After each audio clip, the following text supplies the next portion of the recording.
నేను first time అయితే voice over ఇస్తున్నాను. ఏమైనా తప్పులుంటే నన్ను క్షమించండి. నెక్స్ట్ టైం నుంచి ఏమైనా తప్పులుంటే కలెక్ట్ చేసుకుంటాను అనమాట. అయితే ఇప్పుడైతే చూసేయండి, చాలా బాగా తింటున్నాడు నా బాబు. అయితే మనం చాలా గట్టిగా తీసుకోకూడదు, 6 మంత్స్ బేబీ కాబట్టి ఒక ప్యూరీ లాగా తీసుకోవాలన్నమాట.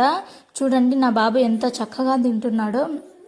అయితే ఇక్కడ మనం ఏం చేయాలంటే, ఇంకా గట్టిగా తీసుకున్నామంటే బేబీస్ తినరు, అప్పటి వరకు లిక్విడ్ లాగా పాలు తాగుతారు. కాబట్టి ఇంకా నెక్స్ట్ మనం ఏం చేయాలంటే కొంచెం ప్యూరీ లాగే తీసుకోవాలి చెర్లక్ అనేది. మనం గట్టిగా తీసుకున్నామంటే వాళ్ళకి అలవాటు ఉండదు కాబట్టి తినరు సరిగ్గా.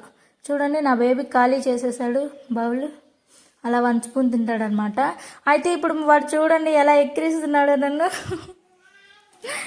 అదనమాట నా మినీ బ్లాగు. నా ఈ బ్లాగ్లో ఏదన్నా తప్పులు ఉంటే నెక్స్ట్ టైం నుంచి నేను కలెక్ట్ చేసుకుంటాను అనమాట. మీకు ఈ బ్లాగ్ కనుక నచ్చినట్లయితే లైక్ చేసి సబ్స్క్రైబ్ చేసుకోండి. ఉంటా మరి. బాయ్. మరొక మినీ బ్లాగ్తో రేపు వస్తాను. బాయ్.